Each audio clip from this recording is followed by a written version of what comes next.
ಕಾರ್ಕಳ ವಿಧಾನಸಭಾ ಕ್ಷೇತ್ರದ ಮತದಾನ ಪೂರ್ಣ ಗರಿಷ್ಠ ಹಾಗೂ ಶಾಂತಿಯುತ ಮತದಾನಕ್ಕೆ ಎಲ್ಲಾ ರೀತಿಯ ಕ್ರಮ ಕೈಗೊಳ್ಳಲಾಗಿದೆ. ಅದಕ್ಕಾಗಿ 23 ಸೆಕ್ಟರ್ಗಳನ್ನು ರೂಪಿಸಲಾಗಿದೆ. ಸಹಾಯ ಚುನಾವಣಾಧಿಕಾರಿಯಾಗಿ ಇಬ್ಬರನ್ನ ನಿಯೋಜಿಸಲಾಗಿದೆ. ನೋಡಲ್ ಅಧಿಕಾರಿಗಳಾಗಿ ಇಬ್ಬರನ್ನ ನಿಯೋಜಿಸಲಾಗಿದೆ.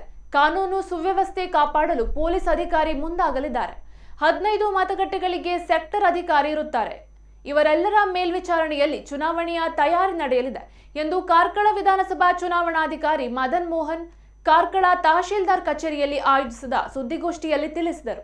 ಈ ಸಂದರ್ಭದಲ್ಲಿ ಕಾರ್ಕಳ ತಹಶೀಲ್ದಾರ್ ಅನಂತಶಂಕರ್ ಬಿ, ಹೆಬ್ರಿ ತಹಶೀಲ್ದಾರ್ ಪುರಂದರ ಮೊದಲಾದವರು ಉಪಸ್ಥಿತರಿದ್ದರು. ಮಾದರಿ ನೀತಿ ಸಂಹಿತೆ ನಿನ್ನೆ ಜಾರಿಯಾಗಿದೆ. ಸೊ ಈಗಾಗಲೇ ತಮಗೂ ಎಲ್ಲರಿಗೂ ಮಾಹಿತಿ ಇದೆ, ಸ್ಕೆಡ್ಯೂಲ್ ಏನಿದೆ ಅಂತೇಳಿ. ಆದರೂ ಎಲ್ಲರ ಅನುಕೂಲಕ್ಕಾಗಿ ಮತ್ತೊಂದು ಬಾರಿ ಅದನ್ನು ರಿಪೀಟ್ ಮಾಡ್ತೀವಿ. 29/3/2023 ಅಂದರೆ ನಿನ್ನೆ ದಿನ ಚುನಾವಣೆ ಘೋಷಣೆ ಆಗಿದೆ. ಸೊ ಚುನಾವಣೆ ಘೋಷಣೆ ಆದ ದಿನಾಂಕದಿಂದ ಅಥವಾ ಆ ಕ್ಷಣದಿಂದಲೇ ನೀತಿ ಸಂಹಿತೆ ಜಾರಿ ಬರುತ್ತೆ ಅನ್ನೋದು ತಮಗೆಲ್ಲ ಗೊತ್ತಿರುವಂಥ ಮಾಹಿತಿ.